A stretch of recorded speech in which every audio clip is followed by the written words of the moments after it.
nuyu mboolem jaay yi nga xam ne itam ñoom dañ fi bi pour ñu war a dem màkk di ñaan ci jëmi borom bi nga xam ne moom mooy subhaanahu wa taala nga xam ne moo man lépp tey def lépp te ma waral lii yàlla yóbbu leen ci bisimilahi rahmaani rahim ñu dellu ci alhamdulilahi rabbil alamin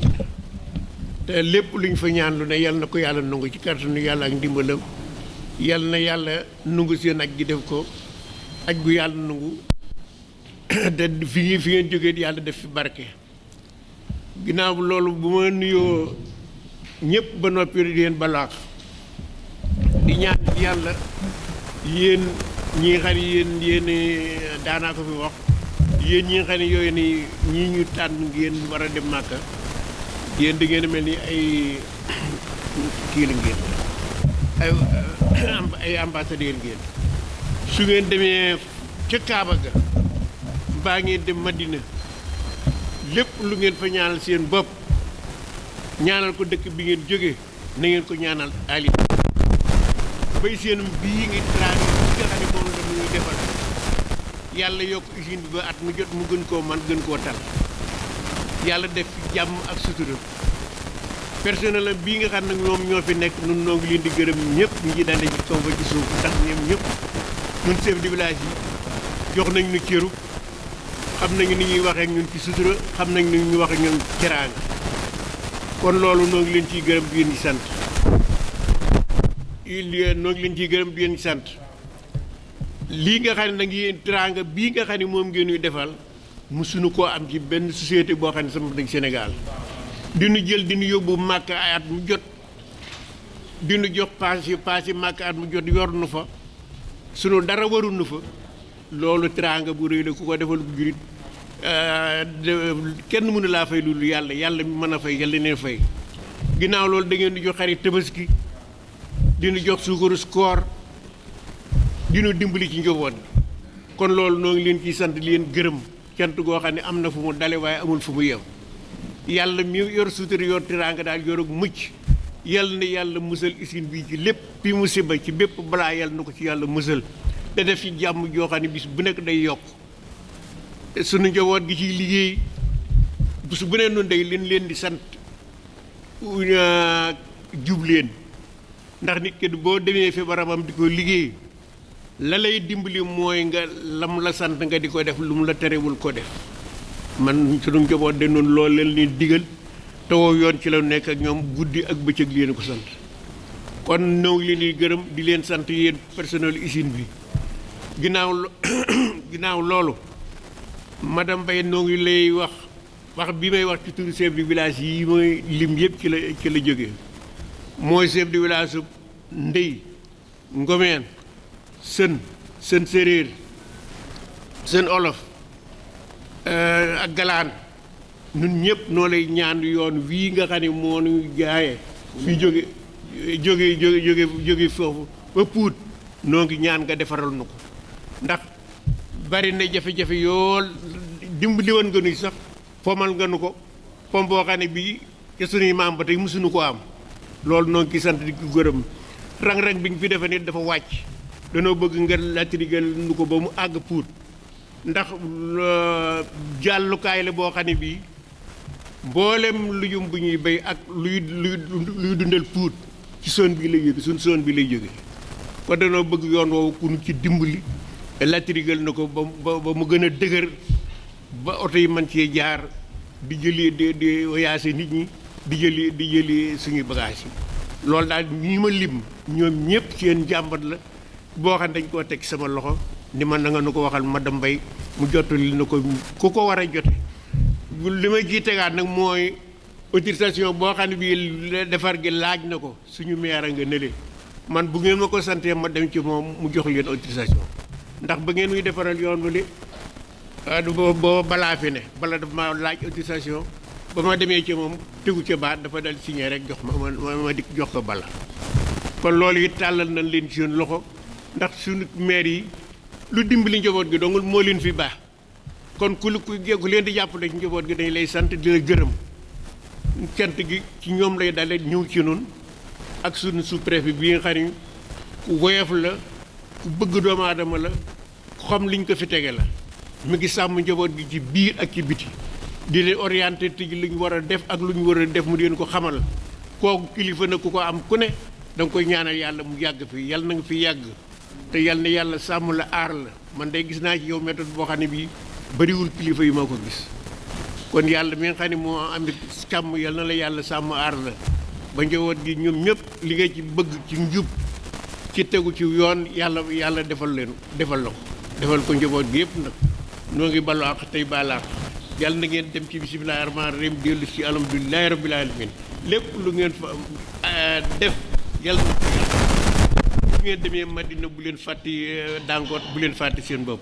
bu nee demee ca Kaaba ga na ngeen ñaanal Dangote usine Dangote usine bi yàlla yokk ko ci sutura yokk ci teraanga yokk ci xiiwal ba mu gën a mën lii gën koo tal asalaamaaleykum wa rahmatulahi taala wa barakatu général de Dangote Sénégal ak ñëpp ñi muy liggéeyal file di nuyu ici ñëpp ñi nekk maire ci suñu gox yile maa ngi tudd l'abbé Gabriel Mbal Ciss cosaanoo Morolan waaye ñu affecté ma depuis ren ci église Morolan après benn séjour ba ma nekkoon France ni ki kuy liggéey ni ki labbe tey ba ma madame Mbaye woowee parce que moom jokkante na ak moom bu mu jox église bi benn billet pour Morolan jaarale ko ci maire bi ci église bi bu ñuy fêter 125 ans ñu tànn Maurice Ciss mu fi teew ndax mu représenté ñu ci pèlerinage en Terre Sainte kon moom bu moo wooye pour mooy mën ko gunge mën a fi teew foog naa ni kàddu ngërëm laa mën a sànni kàddu ngërëm ci li ñu def du benn yàgg nañ ko def di leen ñaanal itam ndax yàlla itam mu leen ko may gën a yokk di leen may saa su nekk te Dangote gën a jëm kanam foog naa ne lii lu rafet la lu baax la itam ndax nit ñi tamit mën a gën di suqali seen ngëm foog naa ni Sénégal fu mu tollu tey su taxawee am jàmm foog naa ne nitu ngëm yi tamit ci lu bare la parce que ñëppay ñaan ndax jàmm am ndax coofeel am ndax séddoo am ndax bennoo mën a am dañu ñaan loolu ndax mu gën a jëm kanam bés bu nekk ci suñu Sénégalu tey di ñaanal itam ñile di dem Màkka ñile di dem Rome ndax seen doxalinu ngëm parce que pèlerinage doxalinu ngëm la ndax seen doxalinu ngëm googulee gën leen yokkal yéen ak seen njaboot gën leen may itam yiw ak barke yi ngeen soxla ndax ngeen mën a dund bés bu nekk ci teewaayu yàlla na seen pèlerinage sell la maa ngi gërëm ñëpp merci. ñëpp di nuyu aussi sunu mbokk taskatu xibaar yi di nuyu madame Mbaye mi nga xam ni ñun mooy sunu trait d'union entre Dangote ak ñun ndax mooy liggéey lépp li nga xam ne moo ñuy jokkale ak Dangote ak sunuy population kon dañ koy nuyu di ko sargal di nuyu personnel u Dangote yëpp gannaaw bu ñu santee sunu borom di ñaanal ñi nga xam ne ñoom ñoo wàcc jëm ci lieu bu saint boobu ñi ngi leen di ñaanal yàlla ñu dem ci jàmm dellu si ci jàmm fekk ñu ci jàmm ñu teeru leen ci jàmm ñu indaale xéwal gu yaatu ndax ñaan bu nee nañu bu ñu ñaanee rek sunu borom nangu te bu ñu ñëwee ñaan rek la ñu yaakaar ci ñoom ndax sunu Sénégal dem ci kanam sunu Sénégal nekk Sénégalu bennoo sunu Sénégal nekk Sénégalu tàppe xol yi lépp nekk benn xol yi nekk benn ñu mën a dem ci kanam ñuy ñaanal aussi ñi nga xam ne ñooy dem Rome yàlla yóbbu leen ci jàmm ñoom itam ñu def fa pèlerinage bi nga bu mucc ayib bi nga xam ne ñaan gi nga xam ne dina ñëwaat lépp ci Sénégal kon nag comme ni ko abbé waxee Sénégal dëkk yi laïc la dëkk boo xam ne la ñun ñëpp a bokk kon nag tey ji toogaay bi wane na ko ñëpp ñi ngi nekk benn jàppoo ñii niroole mu rafet lool couleur bi ñu am ni mu rafet lool muy couleuru bleu ciel kon dañ leen di ñaanal yàlla comme niñ koy defee tàmbee di ko def chaque année yéen itam yàlla yóbbu leen ci jàmm indi leen ci jàmm monsieur le préfet ñun dañu kontaan en tant que autorité locale lu tax ñu kontaan moo di ñun ñii la ñu am ñu sunuy population ñooy sunuy lépp ñun ñooy seeni Baay Faal bu ñu ñëwee ba nit bégal leen kon ki leen bégal dañ koy sant di ko gërëm kon waa Dangote Ciment par ma voix le maire de Pout empêché mi ngi leen di sant di leen gërëm ci teraanga gi ngeen defal njabootam kon ñu ngi leen di ñaanal yàlla li ngeen mën ren yàlla ngeen mën lu ko ëpp déwén ba ngeen yokk bi yi ba tey ji salle bi fees del yàlla mën na ko yàlla na ko def ndax chiffre d'affaires yu yokku loolu lañ leen di ñaanal ba pèlerinage bi ñu dem ay billets yu bare ba salle bi di fees del ndax ba ñuy commencé wuñu woon nombre bi kon nag bu ñu egsee fii dañuy ñaan yàlla nombre bi gën a yàqu ci loolu nombre bi gën a yokku nag faw ñu ñaanal leen yéen pèlerin boo leen demee ngeen ñaanal Dangote Ciment muy jaay bi gën a yokku ba nga xam ne xéewal yi muy defanteeg ñun gën a yaatu ñu mën koo jox population bi loolu laa amoon lu may wax di leen sant di leen gërëm merci beaucoup. bu siir la boo xam ne lu muy def ci biir askan bi bu fekkee ne société yi fi nekk yépp ñu ngi def comme nu muy defee yaakaar naa ne dina olof lop ci turu population bi kàddu nag du gudd comme ni ko ñëpp waxee ndax kenn rek sax mënoon wax ci turu maire yi mu yóbbaale ñu ñun ñëpp waaye daal suñu xol fees na ñaanal ñii nga xam ne ñoom la ñu yaakaar boo leen yégee comme ni ko ñëpp waxee kii tax ngeen dem ngeen bañ koo fàtte loolu dina ci am solo parce que bu yokkoo ñun dinañu yokk kon ñu ngi nuyu ñëpp di nuyu suñu mbokk waa presse bi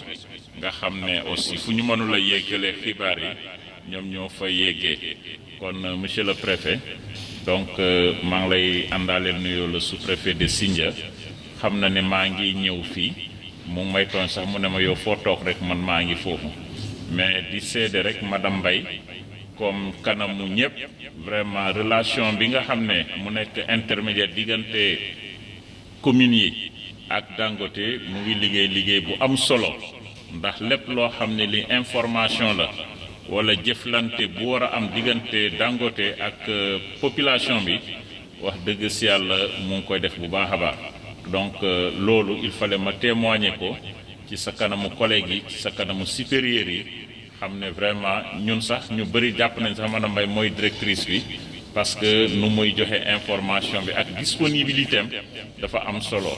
donc ñu ngi lay ñaanal yàlla na yàlla jàppale bu baax a baax donc kàddu yi rek laa doon yëkkati ci turu monsieur le maire donc di ñaanal pèlerins yi ak ñi nga xam ne ñoo ma gunge fii jóge Diass aussi ku ci nekk rek madame le maire monsieur le maire suñu doyen suñu papa Momar rek bu waxoon rek sax daanaka moom doyoon na xëy na dañu bëgg a yaata rek waaye kàddu Momar Ciss rek mënoon a yóbbaale kàddu maire yi fi nekk yëpp allahumma salli ala sayyidina Muhammad bàyyiwuñu kenn ak mbégte ak fierté moo tax ñu beral leen nuyoo mën naa ne li ñëpp wax rek loolu ñaan rek moo ci des parce que mën nañ ne Sénégal am na ay société industrielle yu bari mais lii macha allah mën nañ ne Dangote rek bu dee am na mooy paye kon di ñaan pèlerin yi li ñu leen jox mérite la yàlla na leen jig loolu rek amaanaa yàlla na leen jig ku dem jàmm ñëw ci jàmm ndax ñaanal nit dem ñëw amul jàmm du ñaan man li may ñaan ne ñun ñëpp ñu bokk ñaan mooy ne yàlla na leen jig jombu leen it jombul ko amagul parce que ki liggéey alalam mënoon na ko def feneen te ñu ngi koy def feneen sax ñu ngi ci projet yi ñu ngi ci jàppale suukar kon ñu ngi ci lépp bàyyiwuñu dara kon bu demee tey ñu ne kaay leen ñu dem ñëpp ku judd ngay jullit wala nga nekk chrétien looy ñaan yàlla naa dem Rome yàlla naa dem Màkk kon yàlla def na tudda leen woo leen woote boobu yàlla na yegg ak jàmm ngeen dem ci jàmm dikk ci jàmm ñaanal Dangote ñaanal population ñaanal Sénégal parce que nit ki boo koy ñaanal muy gën a avancer rek keneen di si jot bu dul dem Màkk leneen ak fi waa Dangote bàyyiwuñu dara bu ñu naree lim tey ji fii la ñuy yenn dañuy jéem a gàttal rek santal leen santal directeur bi sant ñëpp képp kuy liggéey Dangote xam ne Dangote pour Sénégal de bun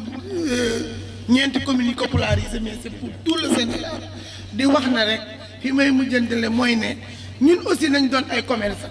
bu ñu yem ci nañ ko ñaanal mais nañ doon ay jëndkat ak jaaykat parce que daaw rek demoon nañu Kinpak joxe fa ay bons yoo xamante ne suñu yaram dafa daw ay milliards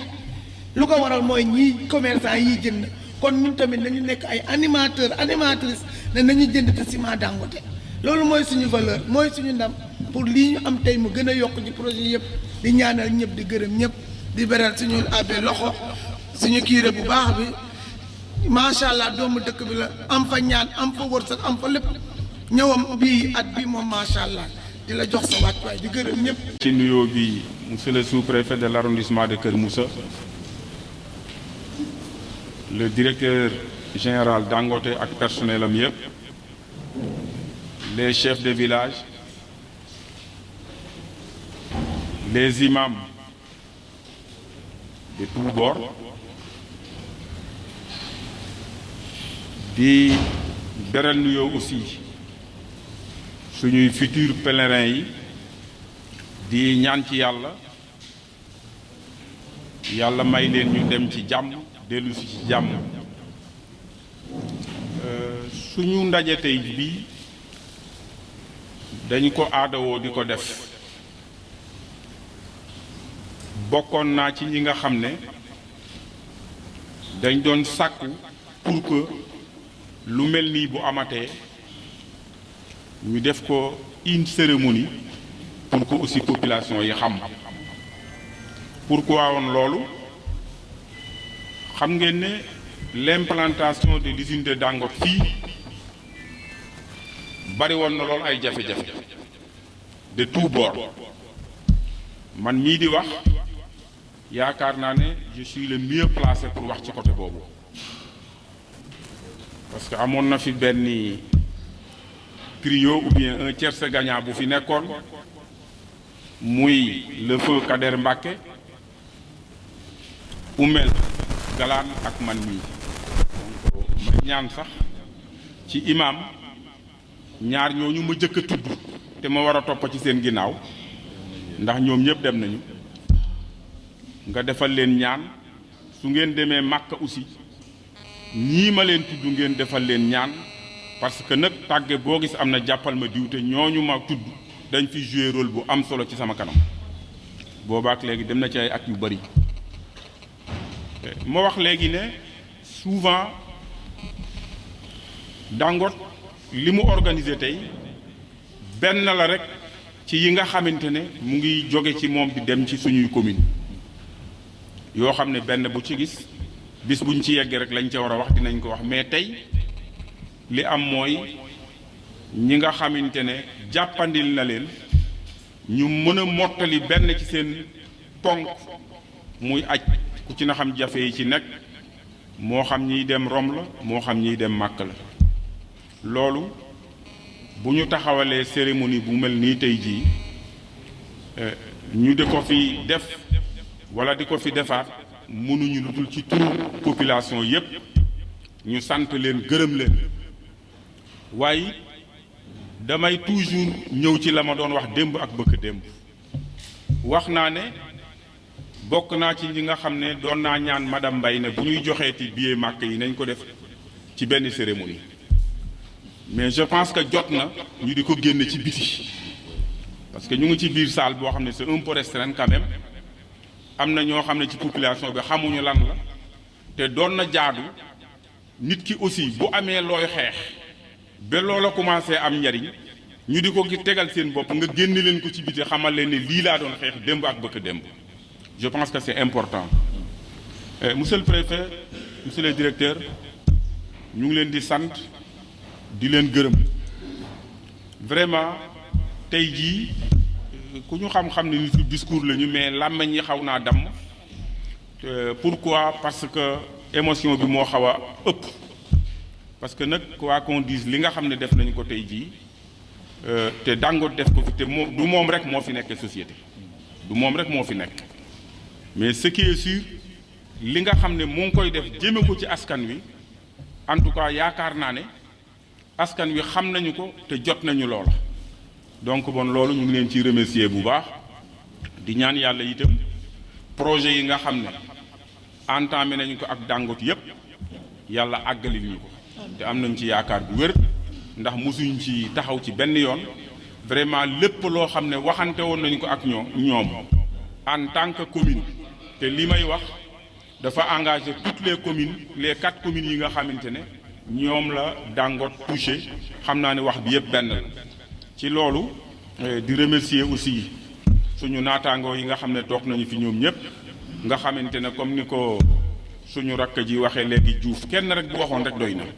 parce que ñun ñëpp benn lañu suñu jàngoro benn la suñu bëgg-bëgg benn la di remercier aussi personnel u Dangote surtout ñi nga xam ne ñoom la ñu fi gën a xam bëgguñu tudd turu Massamba ou Mademba mais personnel bi yëpp à travers directeur général ñu ngi leen di sant en tant que des maires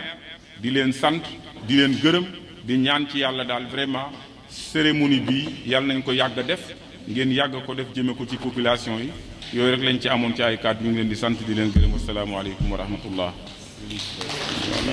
yu ñëw tey ci cérémonie bi di ci teg les chefs de village maa ngi waxee ci turu directeur général bi di monsieur Luc Alterman ak comité de direction Dangote bi yëpp nga xamante ne ñëpp teewe nañ ko fii ak chef de département yi nga xamante ne bàyyi nañ seen liggéey pour fekkee cérémonie bi nag comme niñ ko yàgg defee je pense que bii mooy 11e année ñuy séddale lii ku ne 11 ans xam nañ ne Dangote bu mu commencé génnee saagu ciment 2015 la 2015 ak 2019 donc ça veut dire que bañ ko tàmbalee boobu benn sac de ciment génnu fi woon te ku ñu doy seede mooy monsieur le maire de Kër Moussa je pense que sànq wax na ko fekkee na jamono bi nekk projet jafe-jafe yu ñu am te durant jafe-jafe yooyu sax ñu ngi ko doon séddale te loolu ñu ngi ko tàmbalee ci société bi ba pare balaa ñuy génn ci biti ndaxte xam nañ ne séddale bi membre personnel yi ci lañ bokk donc defuñu ko ci biti rek mais ñu ngi koy def ci biir te loolu yëpp comité de direction bi directeur général bi monsieur Luc Alterman n'est-ce pas jiite ko ñoo ngi fexe chaque année ñu xool nan lañ koy gën a yokkee parce que mënoon nañ wax ne def nañ ko benn yoon ñaari yoon mun nañ ko arrêté xool leneen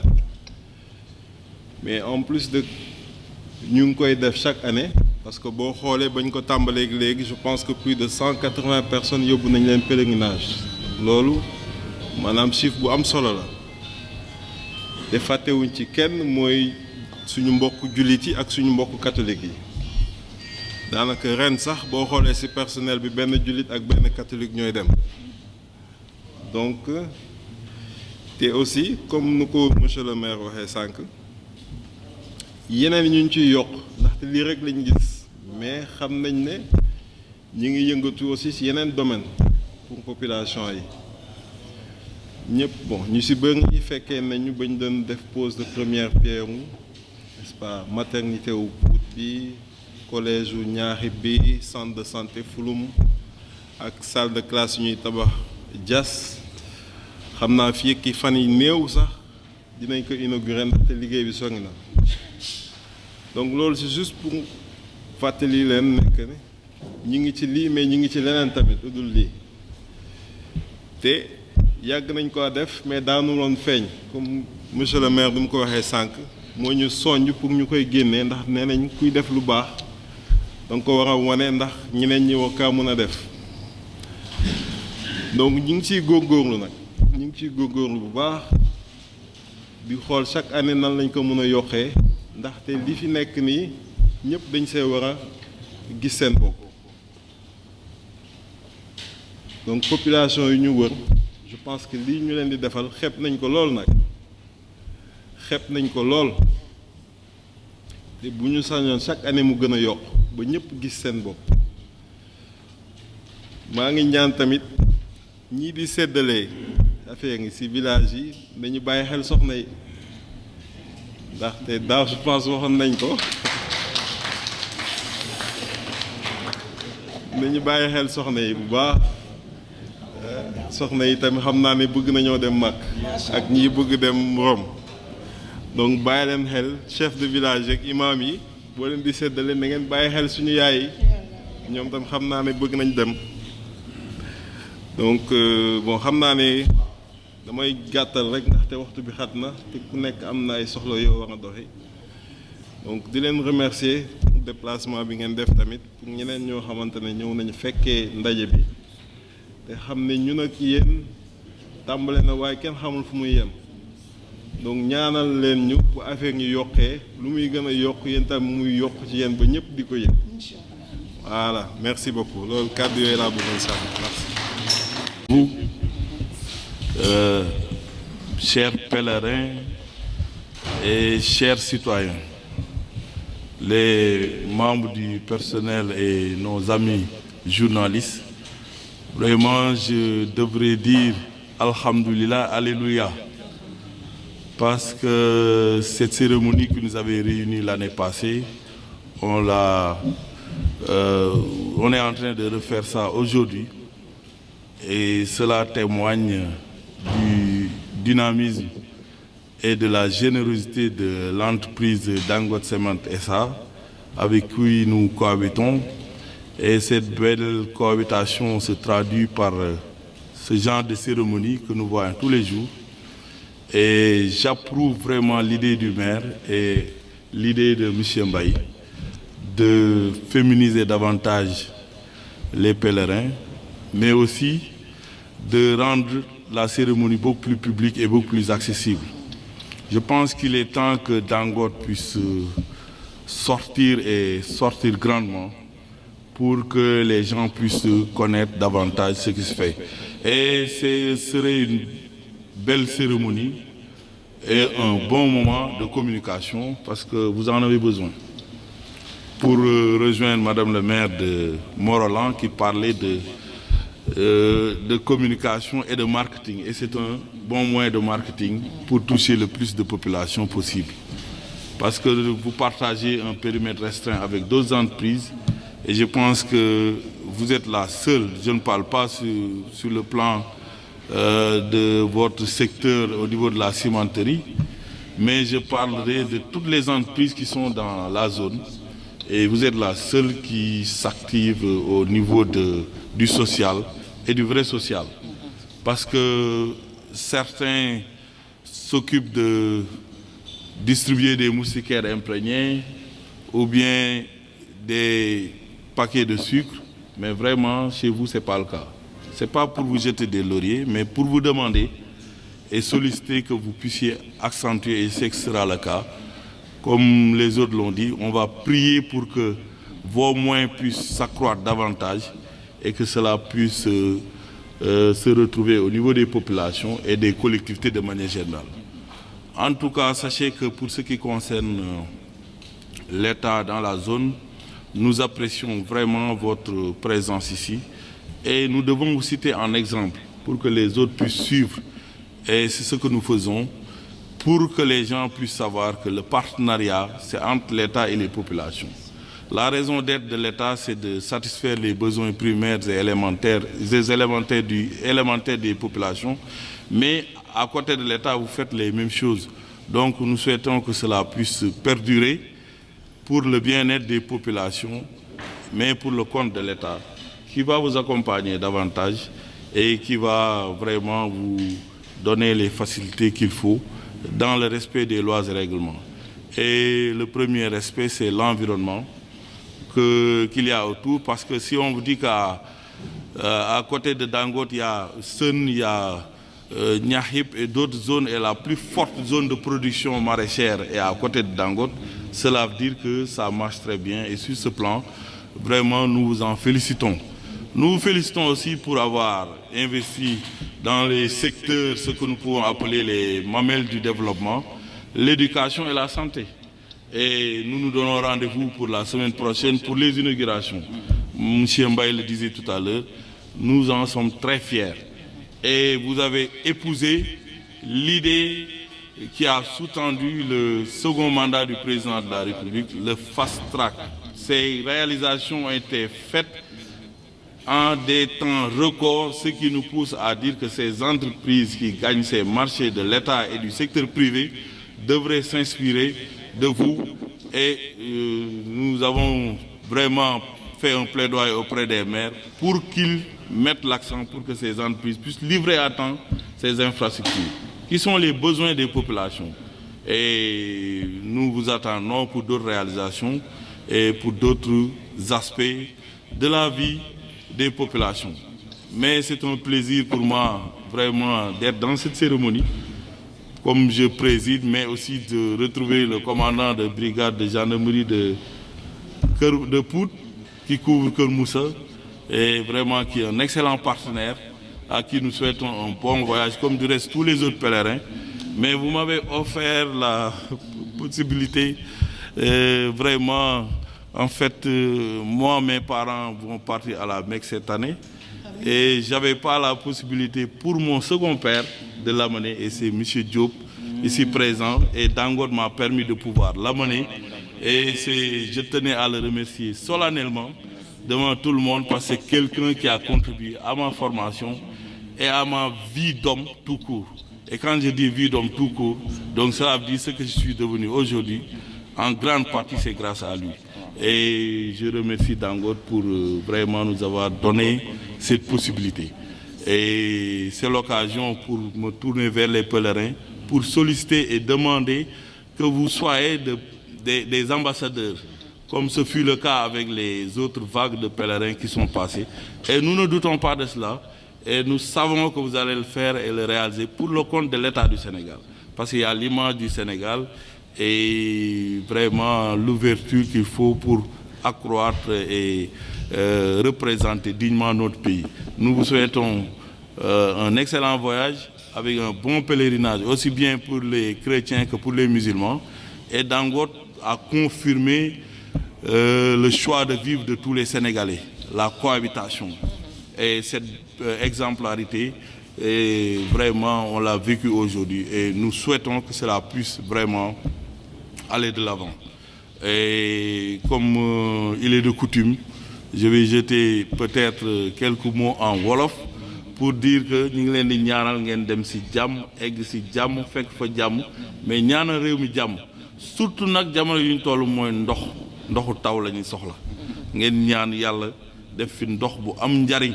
boo xamante ni dina am njariñ ci gàncax gi, am njariñ ci nit ñi te bañ a indi loraange. Lépp li nga xam ne mooy musiba nar ci topp yàlla na ñu ko yàlla dàqal te lim ñuy indil mu doon li gën ci ñun te ñu jariñoo ko. Yàlla na la yàlla defal boo leen demee moo xam Màkka la moo xam Rome ngeen ñaanal Dangote ak ñëpp ak président directeur général Dangote yàlla may ko gudd fan ak wér ak président de la République du Sénégal yàlla may ko li mu naal mu mun ko mottali ci jàmm ak ci salaam muy njariñu askan bi te yàlla indi fi jàmm yokk fi xéwal yi. Du ma terminer nag te remercier wu ma la grande égérie et la vitrine de Dangote mooy Madame Mbaye et vraiment qui comme les autres l'ont dit mooy trait d'union entre l'usine et les populations. Et quand je dis Madame Mbaye, c'est toute l'équipe, il y a Madame Mbaye, les autres, je ne peux pas citer, mais vraiment nous sommes très fiers et très contents de vous avoir dans nos localités. Parce qu'il